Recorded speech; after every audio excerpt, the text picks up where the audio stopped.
This is MBC, Mindanaoan Broadcasting Channel. Sa tuyo nga makapadayon ang kahibalo sa ato mga kaigsuunan, makalikay sa coronavirus nga karon gikahadlukan sa tibuok kalibutan, namugna kining pinasahi nga klase alang sa mga out-of-school youth o mga batan-on nga nakaundang silang pag-eskwela. Kini ang Als Tv Eskwela. Als Tv Eskwela. Magapadayon sa pagkat-on ang mga out-of-school youth o mga kabatan-unan nga naundang og eskwela sa elementary ug high school sa Sinacaban, Misamis Occidental, aron sila makatapos pinaagi sa pagtan-aw sa telebisyon. Als Tv Eskwela nahulma pinaagi sa pagtinabangay tali sa lokal nga kagamhanan sa Sinacaban, Als Sinacaban District ug ang Mindanaoan Broadcasting Channel MBC. Haom sa panglangtaw, kaugmaon ko ang kaugmaon mo. Als TV Eskwela. Als TV Eskwela. Ug karon ani ana ang inyong mga alagad, Agnes Pardillo Clapano uban kang Juniver Idwave. Naka-enroll na ba ang tanan? Tara na! Magsugod na ang klase sa Setyembre 13. Setyembre 13 na ang pag-apre. Excited na ba mo sa inyong klase? Alit na, tala na, eskwela na.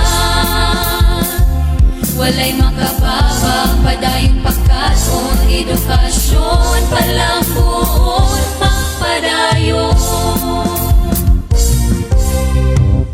Daghan pa maagi aron makakatbo. Ipangandaman ang inyong kaugmaon. Alin na, tala na, eskwela na. Walay makababa. Aduna kitay lain-lain nga pamaagi sa pagkat-on. Una, ang modular distance learning gamit ang mga modules. O sa mga panimalay nga na ay internet connection, aduna sab kitay online learning. Mamahimo sab ang blended learning pinaagi sa atong radio-based instruction o video lessons. Alang sa atong mga out-of-school youths and adults nga moskwela sa alternative learning system, aduna kitay kompleto nga learning activity sheets complemented sa atong radio-based instruction. Aduna usab kitay laing-laing pamaagi para sa pag-skud sa nakatunan, sama sa paggamit sa learning activity sheet ug ang keywords. Alina! Eskwela na! Ang mga maestro, maestra ug mga eskwelahan sa Misamis Occidental andam na. Sa September 13, eskwela na ta! Edukasyon parang buon magpadayon. Piece of Division, andam na!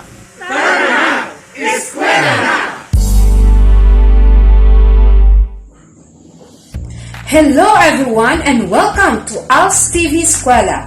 Let's learn about Learning Strand 2 Scientific and Critical Thinking Skills with a learning activity sheet titled Nervous System Elements Under Preventive Measures. Learning competency: demonstrate healthful habits in taking care of the nervous system. Example, proper diet, exercise, personal hygiene, cleanliness, and proper handling of stress and tension. The nervous system needs our care and attention to retain its functionality, being the control center of our body.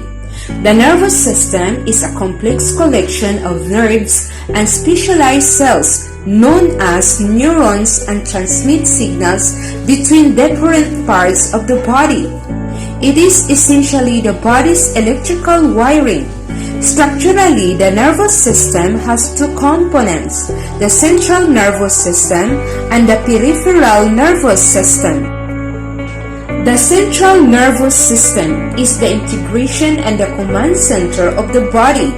It consists of the brain, spinal cord, and retina, while the peripheral nervous system consists of the sensory neurons, ganglia or cluster of neurons and nerves that connects the central nervous system to arms, hands, legs, and feet. while the autonomic nervous system are nerves that connect the central nervous system to the lungs, heart, stomach, intestines, bladder, and the sex organs. Once we ignore to do some helpful habits, problems may arise such as inability to recall things due to deterioration of this system, like Alzheimer's disease, which covers a wide range of disorder that impacts mental functions, particularly memory.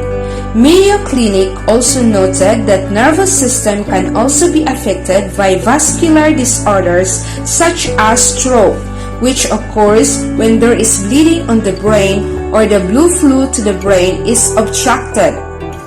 Transient ischemic attack or TIA, which are minute-sized strokes that last a shorter period of time but mimic stroke symptoms. Infections such as meningitis, encephalitis, polio, and epidural abscess can also affect the nervous system. Here are some helpful habits in taking care of our nervous system. Number 1. Eat regularly with balanced meals to maintain the provision of energy and to further enhance brain activities. Number 2. Refrain from smoking and from drinking strong alcoholic beverages. Number 3. Sleep regularly and maintain 7 to 8 hours of sleep every night. Take some naps during daytime. Take time to relax too. Number 4. Do some exercise regularly at least twice a week, stretching and breast walking for 30 minutes. Number 5. Take time to read some posts or read some scriptures for 15 to 30 minutes every morning after waking up to exercise your nerve and brain cells. Again, what do you call the control center of our body? Very good! It's the nervous system. What is the common illness if we will not take good care of our nervous system? Correct! It is the inability to recall things due to deterioration of this system. Now, what are the healthful habits in taking care of our nervous system? Number 1, eat regularly with balanced meals. Number 2, refrain from smoking and from drinking strong alcoholic beverages. Number 3, sleep regularly and maintain 7 to 8 hours of sleep. Number 4, do some exercise regularly. Number 5, take time to read some post or read some scripture for 15 to 30 minutes every morning after waking up to exercise your nerve and brain cells. For your exercises, put a check mark if the statement demonstrates healthful habits in taking care of the nervous system, and X if it does not. Number 1. Personal hygiene. Number 2. Stress management. Number 3. Proper diet. Number 4. Worrying too much. And number 5. Meditating. If you Hello everyone and welcome to Als TV Eskwela. Today for our Learning Strand 2 Scientific and Critical Thinking Skills, let us proceed to skeletal and muscular system ailments. With the learning competency, identify injuries and diseases that can harm the skeletal and muscular system. Examples: sprains, cramps, fractures, muscle strain, and osteoporosis. School learning level, junior high school. Learners, are you ready? Have you ever wondered how do you climb in the tree? Run, jump in the water, or even shake your hands and laugh. Your muscles what help your body to move and function. You have over 600 muscles and each muscle has its function. The combination of bones and muscles, tendons, ligaments, joints, and cartilage that work together to give the ability to move is also known as musculoskeletal system.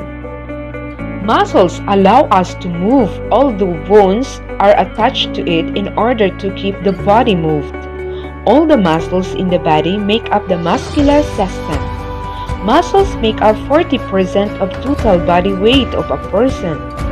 Many of these muscles work together to help you run, play, and function throughout everyday activities. Maintaining good health habits will help keep your bones and muscles healthy. Your muscles can lose their strength if you don't exercise them. This meaning to the phrase, use it or lose it, and doing flexibility and stretching exercises can improve your health and lie or work and play safely. The musculoskeletal injuries are common and are regularly seen in the emergency department and sometimes in our home.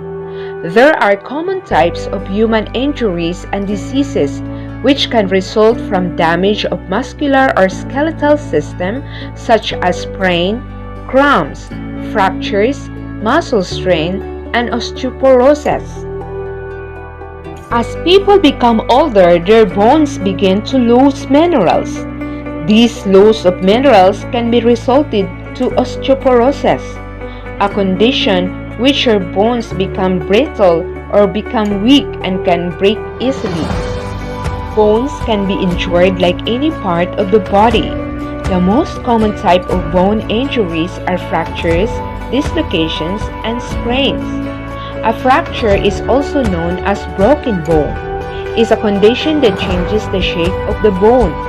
It is a break or crack in the bone like the one shown in this X-ray. A bone becomes dislocated when it comes out to its joint, as seen in this picture.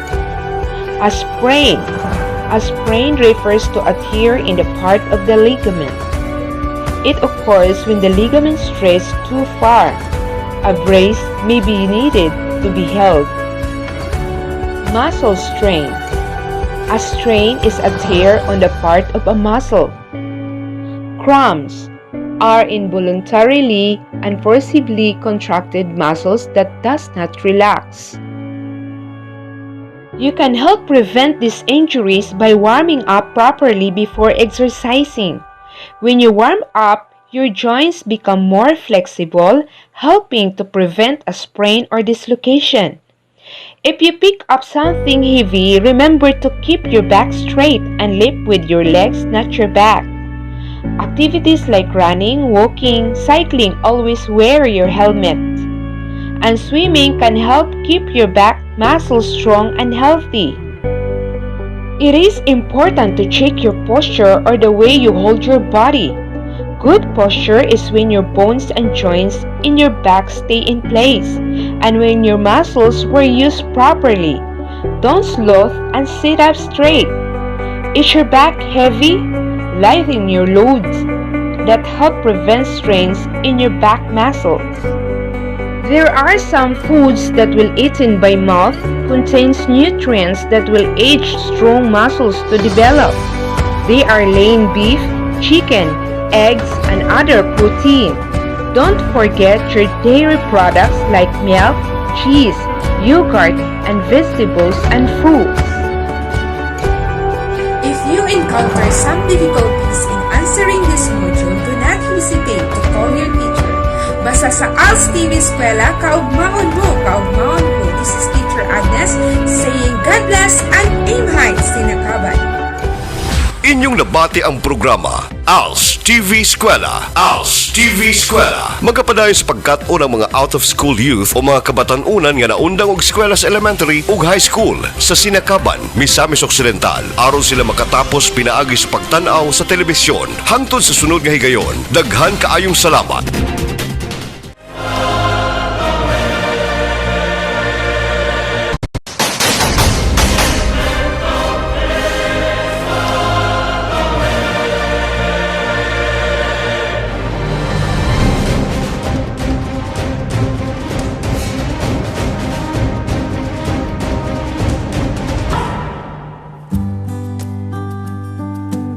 Kini ang pipila ka mga gidangatan sa mga kabatanunan nga nahunong sa pag-eskwela sa bisan unsa nga hinungdan sama sa kalisod o kawadon. Addiction, desisyon, rebellion ug diskriminasyon. Ulahin na ba ang tanan? Pwede pa ba sila matabangan? Tigulang na ba sila para mo balik sa eskwela? Dili pa, kay ang Department of Education adunay pinasahi nga programa nga mao ang Alternative Learning System kun ALS nga nagtinguha nga matulayan ug matabangan ang mga out-of-school youth and adults nga makapadayon silang pag-eskwela sa basic literacy, elementary ug secondary. Hawak kamay, di kita iwan sa paglakbay. Dito sa mundo walang katiyakan. Hawak kamay, di kita bibitawan sa paglalakbay. Sa mundo ng kawalan. Ang Alternative Learning System sa lungsod sa Sinacaban, Misamis Occidental, aktibo nga nag-implementar sa ALS program sa pagtinabangay sa mga private o government agencies sa tinguha nga matabangan ug maproteksyonan ang mga kabatanunan. Unsa ba ang mga programa nga giimpusar sa Sinacaban ALS District? Una, ALS mapping sa tanang kabarangayan para sa mga out-of-school youth and adults nga maka-enroll sa ALS. Ikaduha, pagpahigayon og functional literacy test nga nagseparar sa mga pwede mokuha og accreditation and equivalency, elementary ug secondary. Ikatulo, mao ang malampuson nga pagpatuman sa gihimong continuity plan sa ALS Sinacaban ug ang pag-alayon sa tanang stakeholders sama sa HIV awareness, gender and sexual orientation sa DOH, drug awareness, anti-smoking and alcohol orientation sa Sinacaban Police Station, career pathing, right and responsibility sa DSWD, anti-terrorism sa AFP, spiritual upliftment through Bible Baptist pastors, livelihood training skills under TESDA and DTI, and ALS Summer Learning Fun and Year-End Thanksgiving Program. Usa sa mga best practices nga nahimo sa ALS Sinacaban nga nakaani og division and regional awards mao ang Save Life program or Save and Assist Victims of Vices. Empower them to live life with integrity, faith in God, and be an encourager. Nga nagtinguha nga matabangan ang mga out-of-school youth nga nahilambigit sa droga pinaagi sa ALS literacy, livelihood training skills sa TESDA, ug spiritual upliftment sa mga spiritual leaders ug DSWD. Ang ikaduha mao ang kabataang angat laban sa terorismo sa paraang pagnenegosyo at pangkabuhayan nga nagtinguha sa pagtabang sa mga out-of-school youth sa indigenous community nga naimpluwensyahan sa mga 8 grupo pinaagi sa ALS literacy, different livelihood training and entrepreneurial skills sa TESDA ug sa DTI. A stands for assist, V victims of vices, E empower them, and L. Ako si SPO2 Singlin Caminos Madhos, PCRPNC of Sinacaban NPS. In behalf sa ato ang Sinacaban NPS personnel, kami mapasalamaton kaayo sa Sinacaban Alternative Learning System through sa paningkamot sa ato ang District ALS Coordinator nga si Ma'am Agnes Clapano, naningkamot nga makigpag-linkage sa ato ang kapulisan or sa atong buhatan dinhi sa Sinacaban. O nalipay kaayo mi tungod sa iyahang gi-present nga project proposal nga mao ang Save Life program. So ang Save Life program isa kini ka acronym nga S stands for Save, A stands for Assist, V victims of vices, E empower them, and L live life, I integrity, and F faith in God, and E and be the encourager. In short, save and assist the victims of vices, empower them to live life with integrity, faith in God, and be the encourager. Maayong buntag kanatong tanan. Akong giawhag ang mga out-of-school adults o out-of-school youth sa nga nagpa-enroll sa Alternative Learning System kun ALS dinhi sa atong lungsod sa Sinacaban nga aduna kitay gipahigayon nga radio eskwela o TV eskwela sa ato ang mga ALS learners, no?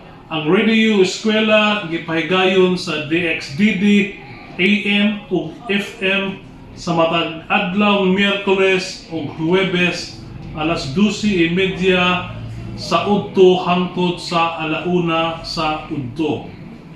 ang TV Eskwela sa Channel NBC, Channel 18 sa inyong mga TV matag Lunes o Martes alas 9 hangtod alas 10 sa buntag. Daghang salamat. Ug karon nga kasamtangang nakasinati kita sa crisis nga hatod kanato sa COVID-19, ang DepEd Als Sinacaban District sa pagtinabangay tali sa lokal nga pangagamahanan nakamugna og Als Radio-Based Instructions Program ug Als TV Eskwela alang sa mga kabatan-unan nga gusto mahuman sa pag-eskwela nga dili mahamyang sa kadaot sa pandemya. Although Als is already practicing this distance learning, since the program caters mostly those who cannot make it through regular schooling, but the RBI and TV Eskwela is an education that cannot make it through regular schooling, but this RBI and TV Eskwela is an addition to the strategies to make the learners more interested and capable of learning. Please assure that the LGU of Sinacaban, headed by Mayor Helio, and we, as the presiding officer, fully support the education system of our country, more so to the education system of our division, particularly the alternative learning system program in the district of Sinacaban. We are always at your back to support you in all your endeavors. Good luck to this new program. May it become fruitful, successful, and useful to all the students, and may God bless us all. Team High Sinacaban. DXDDAM Radyo Kampana matag adlong Lunes hangtod sa Huwebes ug pwede na silang muhuman sa elementarya ug sekundarya pinaagi sa pag-answer nila sa mga gipang-apod-apod nga mga worksheets uban sa mga libre nga mga school supplies ug radio transistors nga ilang paminawan. Tungni, mainito ng Als Sinacaban sa tanang mga naghatag og libre nga mga bond papers, notebooks, pencils, printer ink ug radio transistors nga magamit sa mga Als learners. Gilauman nga sila matapos sa pagtuon sulod sa 10 ka bulan ug human niini pwede na silang mokuha og National Accreditation and Equivalency Test nga maoy sukdanan nga sila pwede na nga mudawat sa diploma sa elementary ug sa junior high school para sila makapadayon sa senior high ug ngadto na sa college. Alternative Learning System sa lungsod sa Sinacaban, Misamis Occidental.